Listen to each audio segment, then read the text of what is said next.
Ushindi ndio huu hapa, umefika nyumbani sasa. Arusha kutokea Dar es Salaam. Tulifurahi mno. Jamani tucheze. Yaani ni uhakika kabisa, haina longo. PMBet ni yenyewe. Ni www.pmbet.co.tz.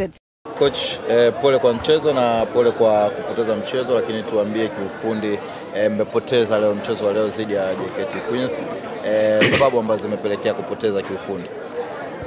Nafikiri tulifanya makosa kwenye dakika 20 za mwanzo ambazo JKT wametumia kwa ajili ya kutuadhibu, lakini baada hapo kila mtu ameona mechi ile balance kwa pande zote mbili, waliweza kumiliki mpira kama ilivyokuwa kwetu sisi. Kwa bahati mbaya tu hatukupata matokeo mazuri, lakini kwangu mimi niwashukuru wachezaji kwa kile ambacho wamekionyesha. Walikuwa na performance nzuri, kila mtu ameenjoy football, lakini matokeo kwa upande wetu tunashukuru kwa kile ambacho tumekipata. Tutajipanga kwa ajili ya mechi nyingine.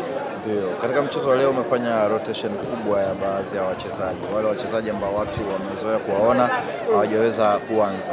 Kiufundi ulitarget nini katika mchezo wa leo? Maana yake tunaona katika eneo la mbele wachezaji wengi nyota ambao tumezoea kuwaona hawajacheza kwa kiwango kikubwa. Mimi nafikiri hakuna mwalimu ambaye anapenda kumweka mchezaji ambaye anamtegemea nje. Kulikuwa kuna injuries hapa na pale na wengine walikuwa wanaumwa hawajafanya mazoezi. Siku 3 zimepita, kwa hiyo ilikuwa ni ngumu kwangu mimi kuriski kuona kwamba hawapa nafasi ya kucheza, kwa sababu kikosi kama unavyokiona, umeona mtu kama Ariet alikuwa majeruhi lakini amerudi na alikuwa yuko fit na maana kamwanzisha. Wachezaji ambao mkoona leo kulikuwa kuna sababu yao kuwepo nje kwa sababu hawakuwa fit. Mimi kama kocha siwezi kumpa mchezaji nafasi ambaye amekaa nje siku 3 nyuma kabla ya mechi kuja kumpa nafasi ya kuanza.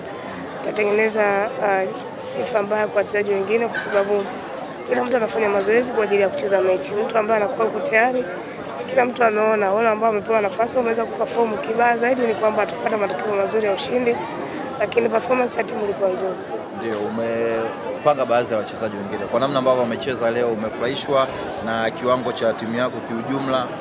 Ya sana, nimefurahi kwa sababu kuna baadhi ya wachezaji wengi ambao hawapata nafasi ya kuanza moja kwa moja, lakini leo umeona wamecheza, wamenipa kile ambacho niliwaagiza, kwa sababu unaona ni namna gani bila kujali kwamba anapata nafasi ya kuanzia nje. Kila mtu anapokea mafunzo na kuleta kwenye mechi.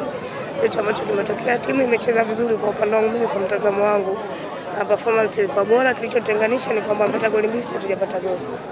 Msimu mwingine, msimu huu JKT walitumia mgongo Yanga Princess kutangaza ubingwa. Msimu huu kama mwarazisha njia zaidi JKT Queens kwa mabingwa msimu. Sisi hatuwezi kuirahisisha timu yote kuwa bingwa. Yaani kama mtu anataka kuwa bingwa maana yake anapaswa kushinda mechi zake zote. Sisi tunacheza ligi, kitokea bahati mbaya tumefungwa au tumeshinda tunafurahia. Lakini inawezekana labda kwa sababu ya ratiba inapokuja inakuta ipo kwenye kipindi hiki ambacho timu inagombea ubingwa, lakini si kwamba tumekuwa daraja kwa JKT, tumecheza vile ambavyo tumeweza, wametuzidi, wametufunga, ndio mchezo ulipo. Na msimu huu tunaona mapresa wa Simba Queens na JKT Queens wanapambania ubingwa. Tutarajia kuona katika resi hii timu wa kwanza na nini mmejifunza katika msimu huu? Nafikiri nisema mwanzo kwamba tunajenga timu. Kwangu mimi naweza nikasema kwamba tumefikia 70% au 80%. Kwa hizo ambazo zimebaki nafikiri kwa ajili ya msimu ujao kuongeza baadhi ya wachezaji kuhakikisha kwamba wanatengeneza timu bora ya ushindi. Hicho ni kitu kikubwa, lakini improvement ya timu kila mtu ameiona. Kitu kidogo tu ambacho kimetenganisha ni matokeo ya leo kufunga goli 2. Nafikiri tutakuwa na msimu mzuri ujao, Mwenyezi Mungu akijalia. Shukrani coach.